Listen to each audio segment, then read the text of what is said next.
Salut à tous, aujourd'hui nous parlons de swing. Alors le swing c'est quoi? C'est cette espèce de balancement chaloupé qui est propre au jazz et à tous les musiciens de jazz et qui pose d'ailleurs tant de problèmes aux musiciens classiques. Alors le swing c'est quoi? C'est quelle définition évidemment? Bien sûr c'est quelque chose de ressenti, mais on peut l'expliquer aussi. D'abord c'est jouer ternaire. Alors là je vous renvoie au tuto précédent qui expliquait les différences entre le binaire et le ternaire. Mais cela ne suffit pas.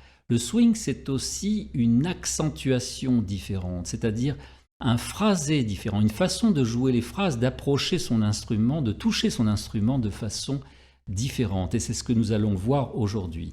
Alors nous allons prendre dans un premier temps une petite phrase d'inspiration blues qui va nous permettre de voir les différentes étapes du swing. Et en fin de tuto, nous prendrons Autumn Leaves, c'est-à-dire donc les feuilles mortes, qui nous permettra donc d'appliquer un petit peu ce swing à la main droite, mais aussi à la main gauche. Alors on va prendre cette petite phrase donc d'inspiration blues comme exemple, et donc nous aurons ici par exemple un départ donc en levé, c'est-à-dire sur une croche levée, et ce qui va nous donner 1, 2... Cette phrase en croche donc a été jouée effectivement complètement binaire, c'est-à-dire que là il n'y a pas de balancement, il n'y a pas de swing donc. Alors on va donc maintenant lui imprégner un ternaire, un feeling ternaire.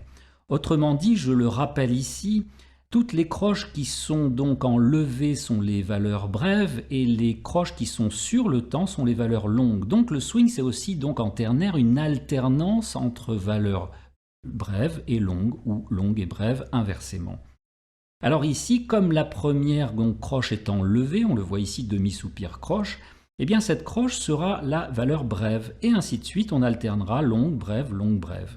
Et ce qui nous donnera cette fois-ci 1, 2. Voilà, là on lui a donc imprégné un feeling un peu ternaire, mais on avait dit que ça ne suffisait pas.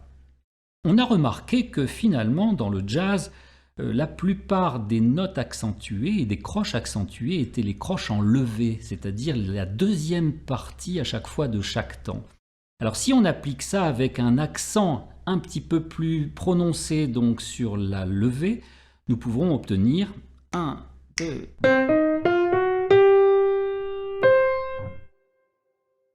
Donc là, on a imprégné déjà un accent à ce ternaire, ce qui nous rapproche un petit peu du swing. Mais ça ne suffit pas. On va évidemment maintenant, disons, accentuer certaines notes plutôt que d'autres avec les 4 accents que nous avions vus lors de notre tuto sur la théorie musicale et je vous invite à le revoir. Par exemple, nous allons sur le Do, la première note, mettre une note un petit peu piquée, c'est un accent un petit peu bref. Et sur le Sol, qui est la 5e note ici de notre petit motif, eh bien, lui donner un accent un petit peu plus attaqué et long, ainsi que la dernière note ici, c'est-à-dire le Do avec un accent aussi un peu staccato, c'est-à-dire un petit point donc noté au-dessus de la note qui va lui donner un piqué. Et on aura maintenant 1, 2... Voilà, donc là on se rapproche effectivement petit à petit du swing. Alors nous allons voir à présent sur le titre Autumn Leaves, donc le premier thème, comment effectivement appliquer donc ce thème aux deux mains, c'est-à-dire à la fois au thème, mais également à l'accompagnement. Alors on prend ici le premier thème d'Autumn Leaves et on va le jouer de façon très droite, c'est-à-dire sans swing, tel que c'est écrit, on le voit ici avec des noires, des blanches, des rondes.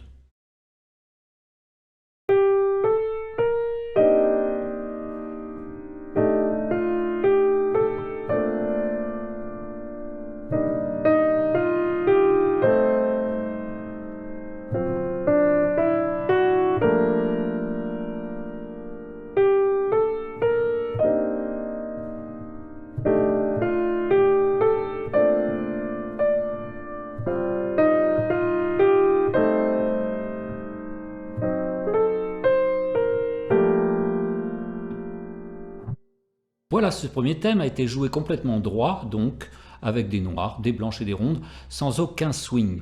Alors maintenant, on va donc essayer donc d'impulser à la main droite cette espèce de swing en croche, c'est-à-dire qu'on va garder exactement donc les mêmes notes, mais on va changer un petit peu le rythme de façon à avoir des croches et donc de faire swinger ces croches.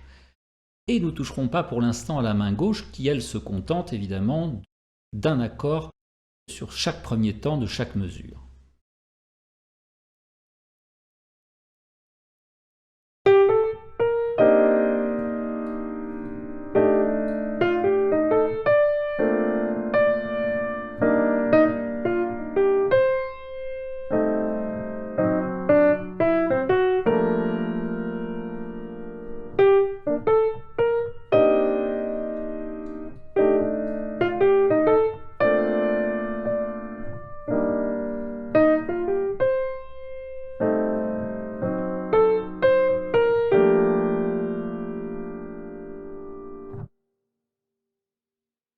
À présent, on va également faire syncoper, c'est-à-dire swinger un petit peu notre main gauche. Et on va voir ici que souvent la main gauche répond à la main droite par une règle qui s'appelle le passif-l'actif. C'est-à-dire lorsque la mélodie est active, alors la main gauche est plus passive, et inversement, lorsque la mélodie est active, ici on le voit en noir ou en croche, eh bien la main gauche sera plus active. Alors voilà ce que ça peut donner donc avec les deux mains qui utilisent donc le swing, à la fois le thème et puis l'accompagnement.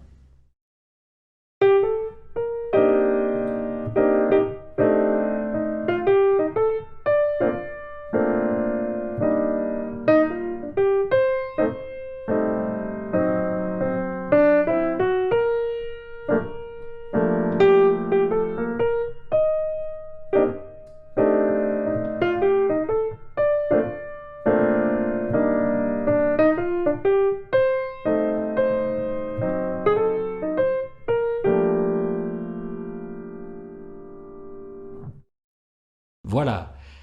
Alors à présent, on va jouer les deux thèmes d'ailleurs de ce Autumn Leaves, avec un petit accompagnement derrière swing, batterie contrebasse, afin de voir l'effet effectivement que donne ce swing sur ce petit thème bien célèbre.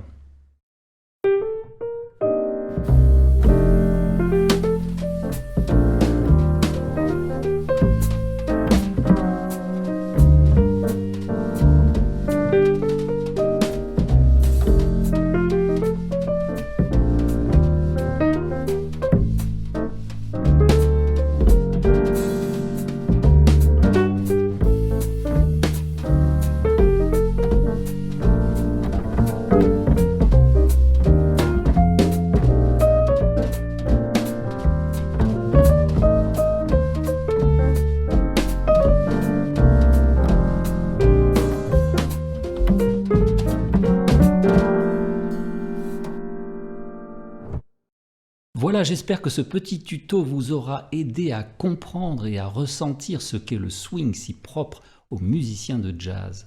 Alors il y a d'un côté la méthode, c'est-à-dire savoir effectivement jouer ternaire, accentuer les notes, parfois sur les temps, parfois en lever des temps, et surtout phraser. Phraser, ça veut dire la façon dont on touche effectivement son clavier, dont on l'approche. Et il y a une deuxième chose la plus importante, évidemment, si vous voulez maîtriser le swing ou n'importe quel autre feeling, le plus important est d'en écouter énormément, car rappelez-vous, ce qui rentre ici ressort un jour sous les doigts. Et ça, c'est une réalité. Voilà, si vous appréciez nos tutoriels, merci de nous laisser un like, de partager, de commenter. Vous pourrez vous abonner à la chaîne Music Classroom pour ne manquer aucune nouveauté, ou encore visionner la playlist de toutes les vidéos concernant donc ce même topic, et enfin télécharger les e-books et les exercices correspondants pour une formation musicale complète. Voilà, tous les liens directs sont en fin de description de vidéo. Quant à moi, je vous remercie de votre écoute et à très vite.